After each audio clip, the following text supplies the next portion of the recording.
E estamos de volta. O assunto hoje, riscos do envelhecimento cardiovascular. Com a gente, no estúdio, o Dr. Luiz Aparecido Bortolotto, que é diretor de hipertensão do INCOR, Instituto do Coração da Faculdade de Medicina da USP, e Ana Luíse Duenhas, nutricionista do INCOR. Voltando, então, vamos traduzir para o nosso telespectador que alimentos são esses cardio... E artéria protetora, são vasoprotetor. Que ótimo. Quer dizer, são alimentos que a gente pode, como eu mencionei antes, dificultar ou retardar essa perda de elasticidade das artérias, do vaso, então o vaso fica menos rígido e também diminui o risco, protege o coração e as consequências desse enrijecimento. E aí a Ana pode falar bem. Então, eu comentei sobre as oleaginosas. Aqui no Brasil, nós temos a nossa típica castanha do Pará, que o nome técnico dela agora é castanha do Brasil, que todo mundo conhece. E ela é rica em gorduras boas, então ela vai ajudar toda nessa proteção cardiovascular de modo geral, além de que ela é rica em selênio, que é um excelente antioxidante. Então, só numa quantidade já de 2 castanhas do Pará no dia, a gente já consegue atingir a nossa recomendação de selênio para um indivíduo adulto. Nossa, que bárbaro! E eu posso utilizar essa castanha do Pará em saladas? Sim, tem muita gente que gosta de fazer ela triturada, jogar por cima de uma salada, ou às vezes mesmo comer junto com um iogurte no período da tarde, que aí também junta um outro alimento que tem destaque nessa alimentação cardioprotetora, que são os laticínios magros. Então, os leites e derivados semi ou desnatados mesmo. Então, que a gente vai ter o benefício do cálcio e reduzido na gordura. Então, vai ser um plus aí de juntar a castanha junto com o iogurte semidesnatado ou desnatado. Uma boa combinação. Que dica bacana! E no dia a dia, almoço e jantar, o que a gente faz? Seria um prato básico da nossa população que a gente tem que reviver.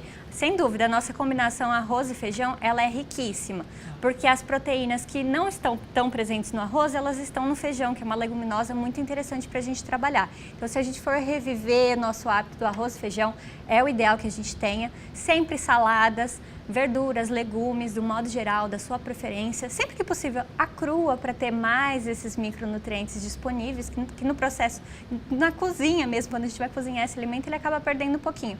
Então, por isso que a gente dá essa preferência para os crus.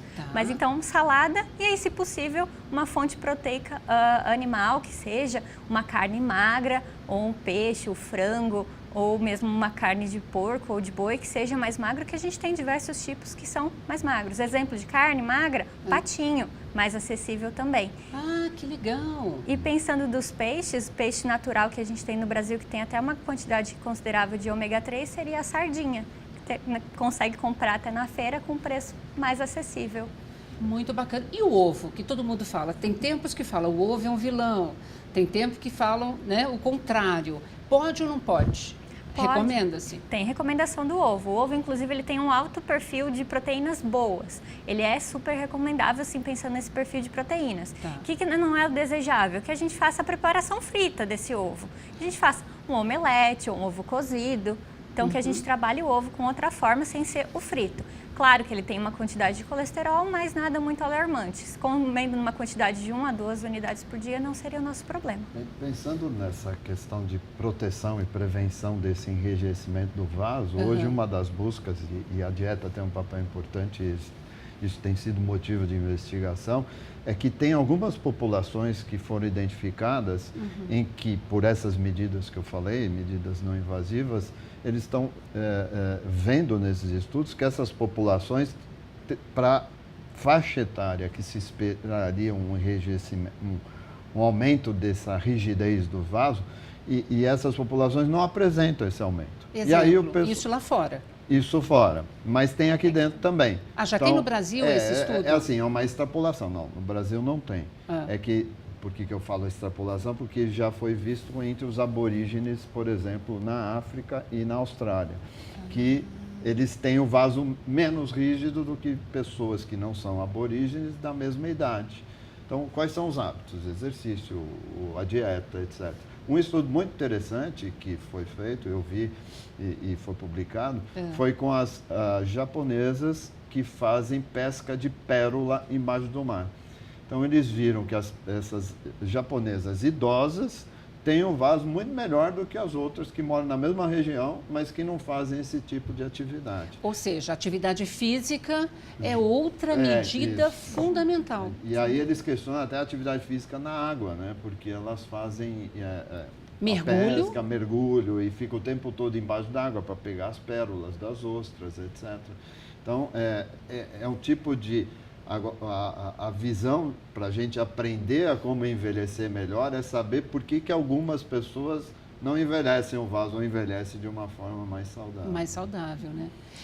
E um estudo muito antigo que a gente teve aqui no Brasil foi justamente com a população dos índios Yanomamis, que eles viram o quê? Que esses índios tinham uma pressão arterial muito mais baixa, mesmo com o avançar da idade, comparado aos demais. E aí o que foi atribuído? Esses índios não tinham adição de sal na sua comida. Eles consumiam apenas o sódio que vinha dos alimentos naturais. Então o consumo de sal, sódio dessa população era muito menor. Então teria esse benefício também com a nossa população. Além da atividade, porque eles têm que caçar, Sim, têm que pescar. A coleta, não é tudo pronto já ali no supermercado. Ou seja, né, essa vida contemporânea, essa modernidade que a gente só aperta um botão e resolve tudo, na verdade, traz aí problemas. Grandes complicações. A gente tem que voltar a caminhar. Né? Voltar a fazer exercício. Mas a gente precisa ter uma atividade física muito mais regular, como hábito mesmo. E isso, se a gente ensina desde criança, né, os filhos já começam a ter esse hábito, nós realmente vamos ter uma longevidade com muito mais qualidade. A né? gente tem muito que aprender com essas populações, Claro. mesmo os Yanomamis têm muito a nos ensinar nesse quesito de atividade física, de como preparar bem a comida, de ir atrás ao alimento, né? Eu acho que é um ponto que a gente tem que retomar, preparar o nosso próprio alimento mesmo, deixar de comer tudo que vem embalado cada vez. Tudo embutido, tudo industrializado. A gente deve descascar mais e desembalar menos. Isso é uma prática muito boa. Aliás, você estava falando de sal, né? Quer dizer assim, a gente acabou, por uma questão cultural até, se habituando a uma ingesta de sal muito maior do que o necessário. Qual que é a recomendação adequada de sal, Ana? Então, o recomendável é que a gente consuma pela Organização Mundial de Saúde, ela recomenda 5 gramas de sal de cozinha por dia. E dentro desse sal de cozinha, a gente tem que lembrar que os próprios alimentos, eles já possuem o sódio, que é o que vai elevar a nossa pressão, tornar as artérias mais rígidas.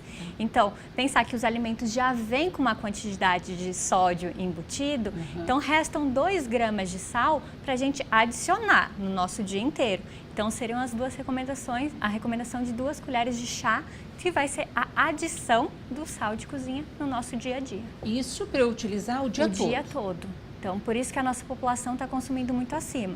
Então, se o recomendado era 5 gramas de sal no dia, a média do brasileiro é de 12. Então, a gente está mais que o dobro. É muito alta. Em Portugal, a gente teve um exemplo muito bom lá em Portugal. Eu participei de algumas conferências lá. Eles consumiam 18 gramas de sal. E uma das principais fontes... Isso hoje em dia? Não, isso há 10 anos, 20 atrás. E uma das principais fontes que eles detectaram era o pão. Né, que eles comiam muito pão. E aí uma das ações que foram feitas foi uma lei, isso foi baseado num projeto científico, o projeto científico foi apresentado para o governo e virou uma lei de reduzir pela metade a quantidade de sódio no pão que eles consumiam. E isso teve um reflexo assim, passou para 11 gramas e caiu 50% o AVC lá em Portugal. Uau! Mas isso está acontecendo também agora no Brasil? Sim, Passou uma legislação também diminuindo? No Brasil tem um acordo voluntário entre as indústrias produtoras de alimento e o nosso Ministério da Saúde para que se reduza essa quantidade. Então, era esperado que tivesse a redução de 28 mil toneladas de sal nos nossos alimentos. Infelizmente, que o proposto era a princípio para 2017, não chegou nesse valor de 28. Ficou no 17 apenas, mas então... Como é voluntário, então não é toda a indústria que vai se adaptar a isso. Não é uma lei que está obrigando. Não é obrigado. Então, quem quer, a indústria que quer se adaptar ou não. Mas vai muito da conscientização também da nossa população, que saiba quais são esses alimentos que são ricos nesse... Ou seja, então, a gente está aqui divulgando esse tipo de informação é fundamental, né? Sem dúvidas. Porque se eu souber ler um rótulo, eu vou passar a escolher os alimentos que são mais adequados para a minha saúde e da minha família, né? Sim. E isso pode até forçar as empresas, as indústrias, a realmente adequarem, né, essa quantidade de sal nos alimentos, né? Sim, que a nossa população esteja empoderada, que ela saiba escolher o que é melhor, então evitando ao máximo esses ultraprocessados que hoje em dia eles utilizam o sal como conservante. Tá. Então, se tiver a cobrança também da população de evitar esses alimentos, a indústria vai ter meio que se tocar que não é um produto tão adequado para a nossa saúde. E às vezes ela vai realmente fazendo essa redução aos pouquinhos para se tornar mais saudável. A gente pode citar algum tipo de um exemplo prático de um tipo de alimento, como é que eu vejo no rótulo ali, como é que eu escolho, como é que eu faço essa escolha? Então, todos os alimentos no Brasil, eles têm a tabela nutricional e lá tem a parte de sódio, realmente, tem a menção de quanto que tem de sódio na medida caseira. Tá. O ideal que a gente considera um alimento rico em sódio, que não deve ser consumido, é que em 100 gramas daquele produto tenha mais do que 400 miligramas de sódio. Então, ele tem muito sódio mesmo. Ok. Outra forma é na lista de ingredientes. Sempre o primeiro ingrediente que tem é o que mais tem no produto. Tá. Então, se o sódio está entre os primeiros nomes ali mencionados, é que tem bastante. Se ele estiver lá por último ou não tiver, melhor. Tanto eu quanto a Ana, nós participamos da Sociedade Brasileira de Hipertensão. Tá. E uma das iniciativas da sociedade é realmente nas campanhas, a gente está elaborando algumas coisas, de fazer a população aprender a ver o rótulo. Então, o grupo de nutrição, a Ana faz parte do grupo lá da sociedade, e nas campanhas a gente faz oficinas para ensinar a população a ver direito o rótulo, como entender melhor o rótulo, até para realmente pressionar de forma as indústrias a trabalhar melhor a quantidade de sódio. Isso é bárbaro, né? Porque, na verdade, a gente não faz parte da nossa cultura. Não. A gente vai escolhendo na prateleira do supermercado, às vezes por preço, às vezes por marca, que você já está acostumada, e não por olhar lá o rótulo e saber fazer essa leitura, né? Isso é fundamental mesmo. Já tem alguns produtos que aparecem lá com X%, 25%, mas não é 20%, obrigatória mas não é essa forma obrigatório. de rotulagem no Brasil. Tá. Tanto que está em vigência um trâmite para que se mude justamente a rotulagem no Brasil para que ela fique mais clara. Porque é difícil para a nossa população leiga ter esses conhecimentos. Por isso que tem nessas campanhas de divulgar. Como que a gente faz para ler, entender e comparar no mercado? Qual que eu devo escolher? Adorei. Isso fica como recado final e de alerta seu, né? Sim, sem dúvida. Um recado final. Bom, o doutor. recado final é assim, se a gente quer envelhecer, no geral, de forma saudável, mas principalmente do ponto de vista de coração e de artéria ou de vaso, a gente tem que fazer todo esse trabalho lá atrás, para chegar na fase mais avançada de vida. A gente tem que começar a controlar todos os fatores de risco, como pressão, diabetes, colesterol, sedentarismo, então fazer mais atividade física, comer menos sal, menos gordura, e com isso eu vou ter um vaso menos duro e a vida vai ser mais fácil. Ah, que coisa boa. Muitíssimo obrigado pela presença dos dois, viu? Obrigado a vocês.